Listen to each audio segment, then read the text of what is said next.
Hello po sa inyong lahat, Celebrity Chika Time po muna tayo at may inihanda po akong chika para sa inyo. Tara po't magchikahan na po tayo.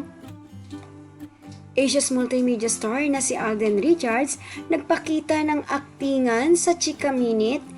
Yes, mga maka-celebrity chika time, sobrang abala nga po ngayon ng Asia's multimedia star sa kanyang movie promotion sa iba't ibang programa sa GMA. At yan ang ichichika ko po sa inyo, mga maka-celebrity chika time. Bago po tayo dumako riyan, nais ko po munang batiin mga team bahay, team abroad at mga seniors natin dyan. Shout out po sa inyong lahat at happy Friday po. Pareho nga pong abalang-abala ngayong araw itong si Mengay at Tisoy. Itong si May, syempre, busy-busy sa kanyang pag-hosting sa EAT at si Alden naman, busy-busy naman sa kanyang movie promotion sa iba't ibang programa ng GMA and of course sa ilang mall tour, campus tour. May kanya-kanya man pong showbiz commitments ang dalawa. At kahit gaano pa po ang pagod po nila sa kanilang mga ginagawang trabaho, ayan at kitang-kita pa rin po na fresh ang mga ito. At dumako na nga po tayo sa ating talakayan.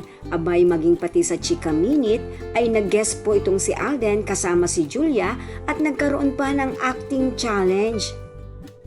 Ipinakita po ni Alden at Julia ang kanilang husay at galing pagdating sa aktingan, lalong-lalo na nga po yung kanilang ipinakita sa scene drop na eksena na kung saan ay nagtatalo po silang dalawa.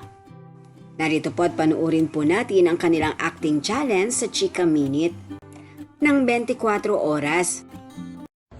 Ako kanina pa? Ikaw nga to eh. Bakit pa napaka-insensitive mo? Group study nga. Hindi na namin namalayan yung oras. At naman gusto mong marinig? Ganyan ka naman palagi. Palagi? Talaga? Palagi? Oo, bakit? Hindi ba? Yan po ang aking Chika Updates for today. Salamat po sa inyong panunood. Huwag po kalimutang mag-subscribe. Pwede po mag-comment sa ibaba. Basta't wag lamang po harsh o nakakasakit sa isa't isa. Salamat po muli. Spread love, not hate.